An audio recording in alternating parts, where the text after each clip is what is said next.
Howdy, y'all. I'm Jace, and I'm a sex addict. Each week, I come on and answer questions about my life as an addict or a person in recovery, or what I'm doing out here to try to figure out what it looks like to be healthy.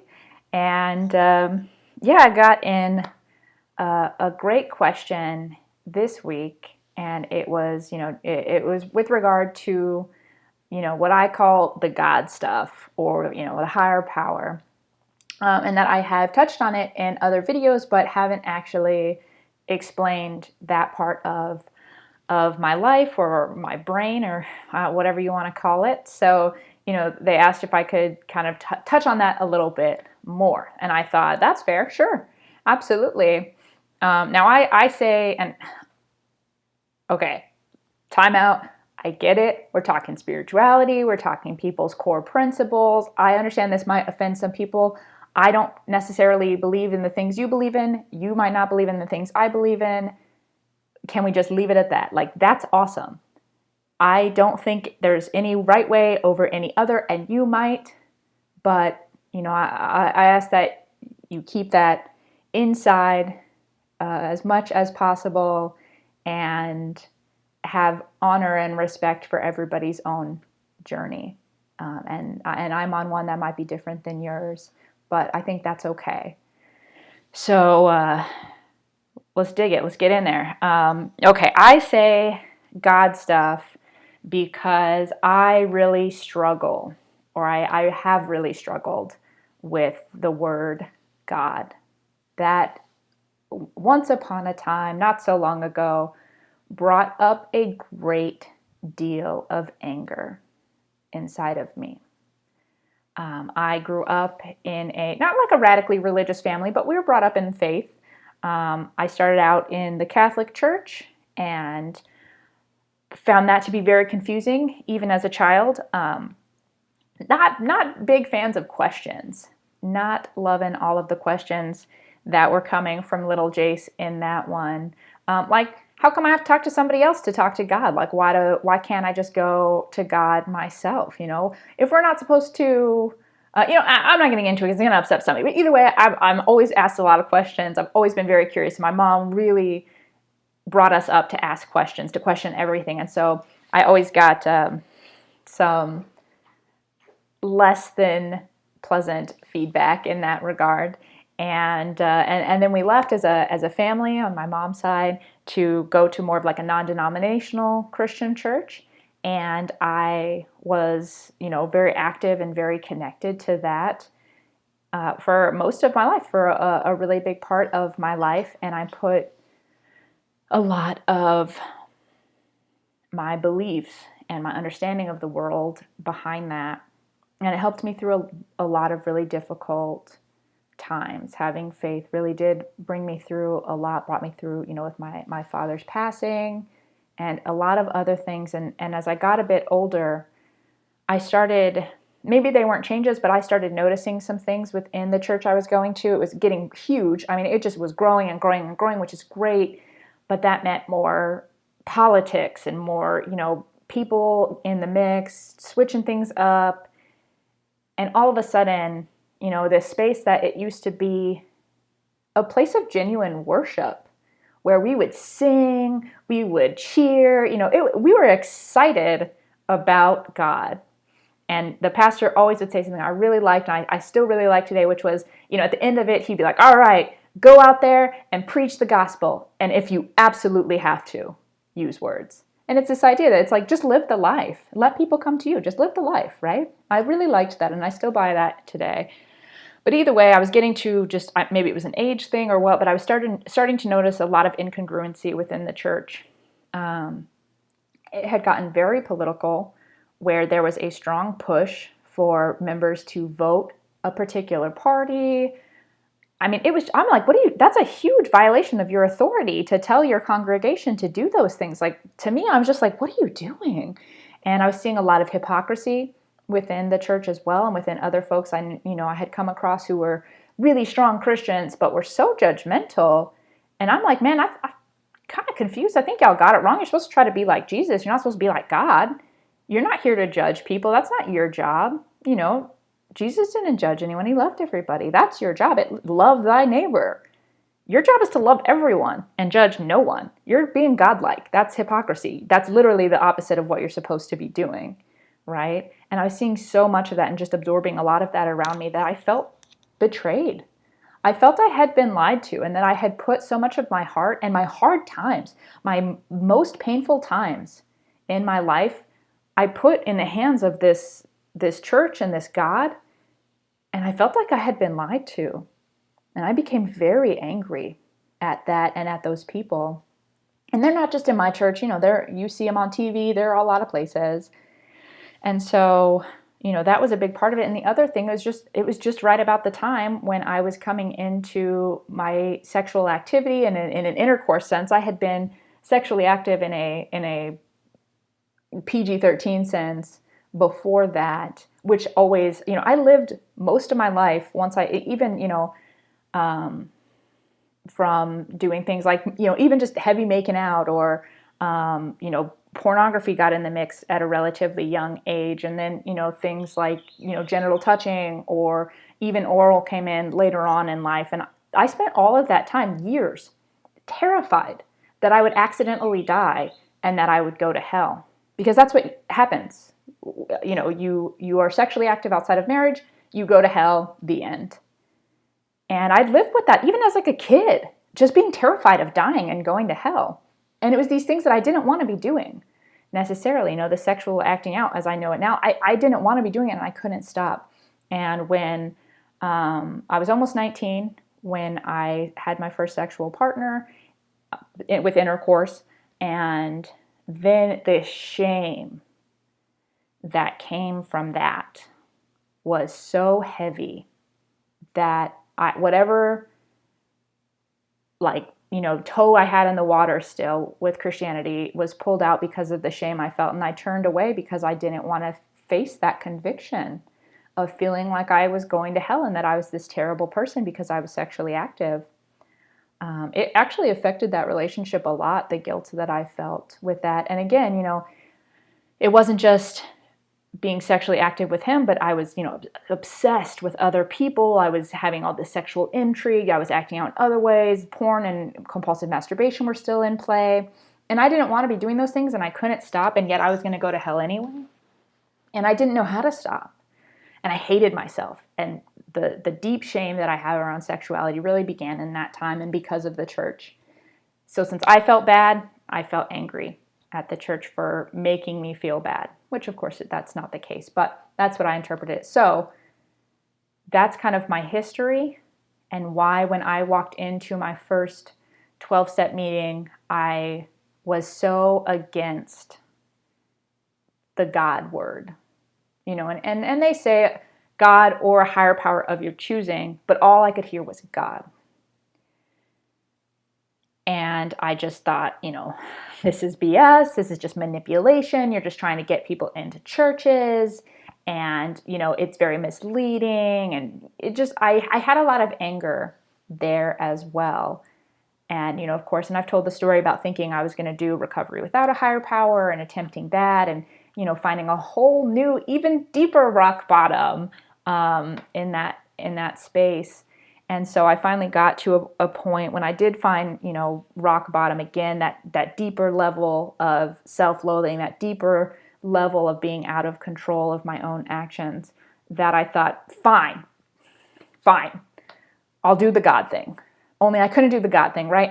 And they teach in the program that I work that the higher power of your choosing can literally be anything. Like it can be this glass of water, it can be the group itself. It can be, just an idea of something I believe in. It just has to be something larger than myself that I can put my faith in and let control go off to it. And so, for me, I'm like, well, if it can be anything, then I'm just going to make it up. I'll just make up my own version of what I think a higher power would be. And I took traits from, the traits that I do remember from my Christian upbringing that I really liked, some of that foundation, some things from my parents, some things from, role models, just ideas that I had in my own. And I kind of just, jumbled them all together and boom, made my higher power one, which is entirely loving, entirely accepting, forever patient, just unconditionally supportive, and understanding that I'm a person, that I'm a human. That's the higher power, that's the higher spirit, and I'm just a human down here, and I'm trying. And so that's where mine began, and it has grown, it's developed, and I'll be like, oh, I like that. Now that has that, trait. And I don't like that. I'm not going to include that one, or whatever it might be. And so literally, I just invented one. I know other folks who do go for the strict traditional God. I know other people who, the recovery itself is their higher power, who have other, I've talked to people, and it's like, oh, what's your higher power? We kind of, oh, that's really cool. That's not mine at all. Or what happens when we die in your mind? Oh, I never thought about that. That's really neat. That looks very different than mine. And so within recovery and the 12-step program that I work, it is a spiritual program.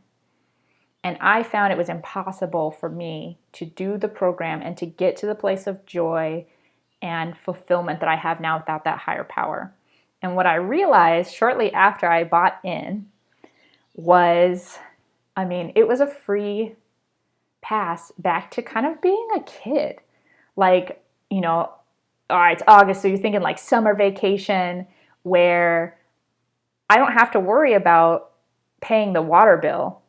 I just have to play in the sprinklers, right? I just have to do the kid stuff and be a kid.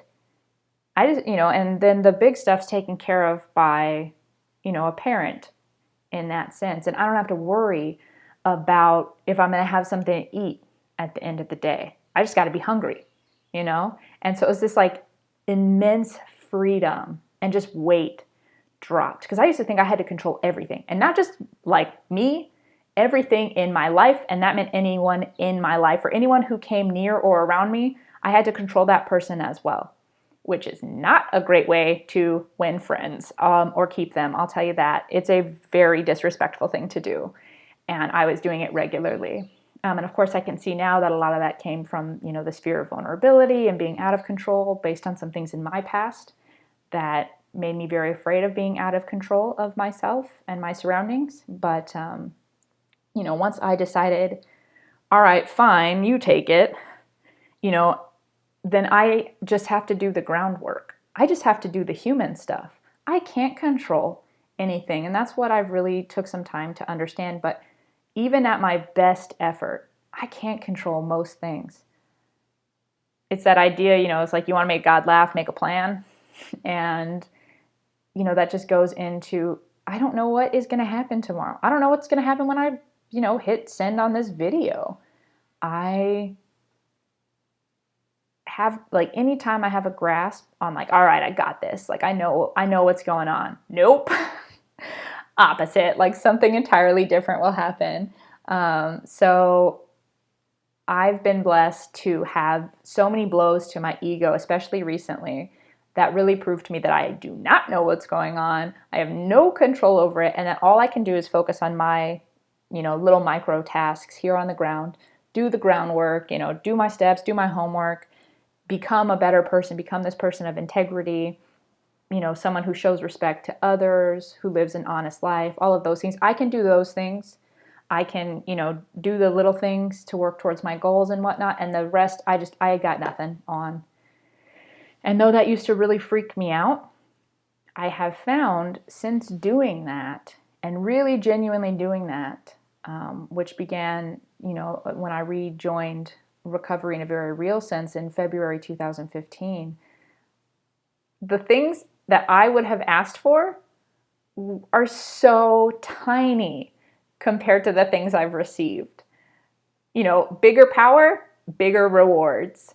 I would never have known to ask for the things that I've been given in my life. I didn't even know they existed, let alone that I had access to them, And so it's like, okay, so here's like the deal, right? I can hold on to all of this control. I can be stressed out and upset and afraid all of the time, every moment of every day. I can grind my teeth at night.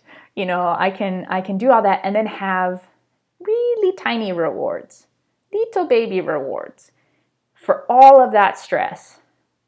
Or I give up the control, I lose the stress, I lose the fear, lose the anxiety, and I get gargantuan rewards. Like, I honestly sometimes think I'm ripping off this whole higher power thing because I am so joyous and carefree most of the time, living in faith that whatever's happening is right where I'm supposed to be. And I'm going through the things that not only I need to go through, but that I'm able to go through, and I've been provided the tools to go through them. So even when it's stuff that I don't like, I'm like, okay, I trust you. I'm here for a reason. There's a lesson I need to learn here, or something I need to get out of it or give into it. It sucks, but all right, let's do it. And it's just this 100% trust, which means I have 100% no fear. And that's freedom. And I get hugely rewarded for it. Like, who's not buying into that system? That's awesome. All of the wins for that. So, I went from a cynic and a very angry skeptic over here, and I still live in there in some ways with religion. I can't always get on board with that, but from that end of the spectrum over to freedom for me and letting go of control, which really means letting my life get substantially better every single day. That's a win. It's a win for me. I would choose it all of the time, 100%. So I think I'm going to keep doing that. I don't know. This was not a happy place for me. Being angry, being afraid all of the time. How can anybody really live? That's just surviving. When I was there, when I was living in fear and trying to control everything, I was just surviving. I just had, my head above water. That's not good enough for me anymore. I want to be flying. I want to be free over here. And that's what my higher power does for me. That's what living in full faith does for me. So when I talk about the God stuff and my higher power, that's a little background of where I'm coming from on that. And, with anybody who might be wary of going into 12-step because it does have that word God in there, I say move forward in confidence that that's not what that program is about, and that there are, countless people in there who don't do the God thing at all, who don't even use the word, So that really kept me from my happiness and my joy. Just that one word, it's just a label that left me unhappy for far too long. So if you're considering any kind of spiritual program that's holding you back, crush it. Just crush that fear. Move forward in confidence that there are others who also don't want to buy the God thing and are figuring it out in their own way. I really hope that sufficiently answers that question, and that maybe it's helpful. I never know if what is helpful in these things or not. So, I've been told I know no short answer, and I'm afraid that is indeed the truth. So there is my take on the God stuff. I hope someone gets some out of it somewhere. So you can always send in your questions to my website, suddenlycelibate.com. I'm on Facebook, I'm on Twitter, I'm on YouTube. I'm terrible at social media, but I'm trying.